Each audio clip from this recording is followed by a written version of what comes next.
Bapak Ibu semua, saya secara pribadi maupun secara kelembagaan DPR RI dan bahkan secara politik dari Partai Kebangkitan Bangsa, pertama sangat mengapresiasi atas ikhtiar dari Kementerian Komdiki yang senantiasa terus mendampingi daripada Pak Presiden, terutama dalam hal sosialisasi terkait asta cita dari Pak Presiden.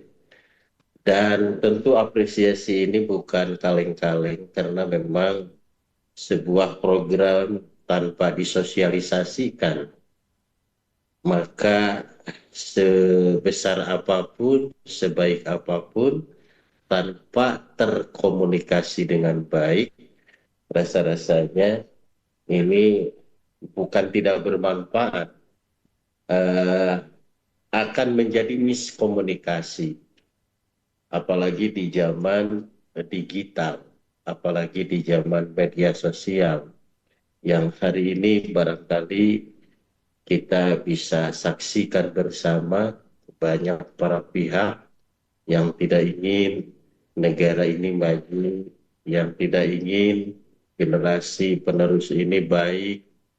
Nah, oleh sebab itu, maka para pihak ini selalu membuat isu-isu negatif, isu-isu kontra, isu-isu yang menyudutkan, dan bahkan isu-isu yang mengadu domba. Lebih-lebih, selain daripada memotong video-video yang mengambil kalimat-kalimat yang sifatnya provokatif, juga hari ini dengan teknologi AI, ini juga kita sendiri, bahkan saya sendiri cukup sulit tidak memiliki sebuah knowledge, sebuah kapasitas keilmuan tentang digital. Mana ini video ataupun pamflet ataupun narasi apapun bentuknya dalam hal digital, kita tidak bisa lagi dibedakan antara ini produk asli ataupun ini produk AI. Nah, oleh sebab itu, maka literasi apapun yang terkait dengan asta cita, baik itu yang ada di pusat, di provinsi, di daerah, hingga ke desa, dan bahkan tidak menutup kemungkinan dari kelompok-kelompok masyarakat penggiat dalam hal membangun Indonesia ini. Nah, salah satu daripada program Pak Presiden yang termaktub di dalam Asta Cita ini adalah soal program makan gizi gratis. Nah, kenapa ini perlu disosialisasikan? Karena memang di media sedang beredar bahwasanya acap kali ada yang berpandangan bahwa ini adalah programnya program buang-buang uang. Ini program yang ujungnya adalah minta maaf, ujungnya di septic tank misalkan. Ada juga yang bilang bahwa ini lebih baik kita misalkan sekolahnya gratis dari TK hingga ke kuliah.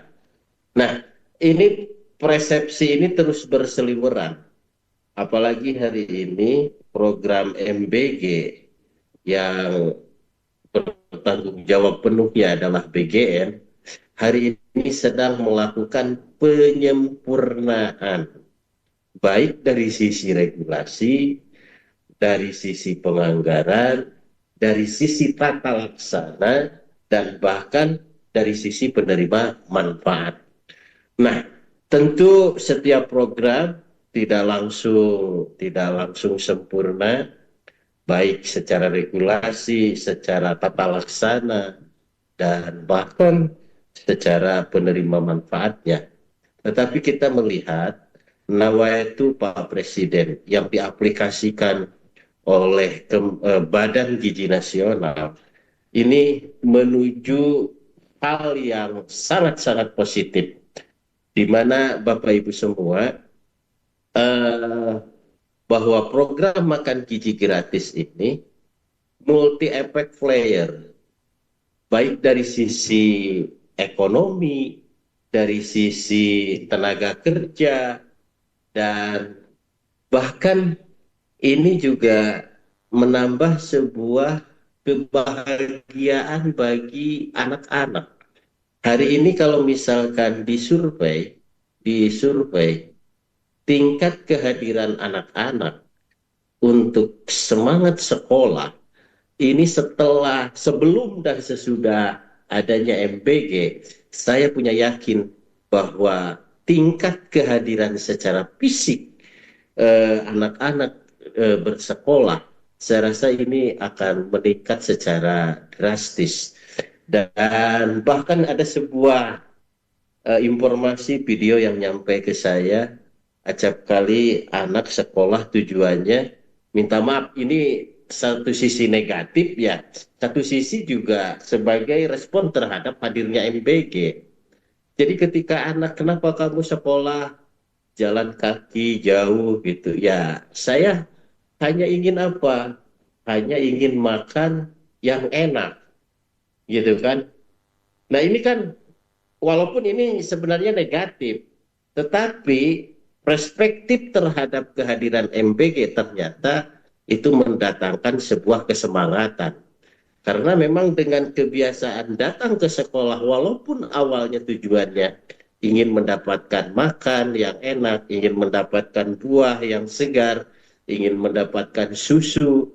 Nah, saya rasa day to day, hari-hari ini anak akan terbiasa, lalu yang tadinya tidak semangat belajar menjadi semangat belajar. Nah, oleh sebab itu eh, informasi atau provokasi yang sifatnya mengadu domba perlu ini untuk dihalau bersama. Bagaimana cara menghalau bersamanya adalah literasi terhadap program-program pemerintah. Salah satunya adalah MBG.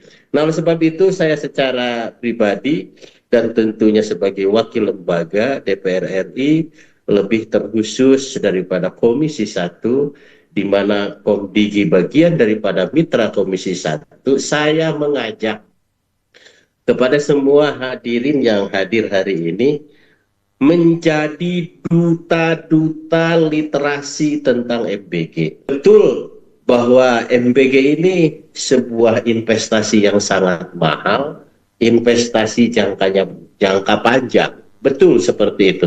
Tetapi kalau misalkan tidak dimulai hari ini, maka kita akan tertinggal. Lebih-lebih kalau misalkan melihat daripada IQ orang Indonesia ini, kalau kita ngelihat medsos yang dulunya 107 sekarang turun jadi 87, turun lagi di bawah 80.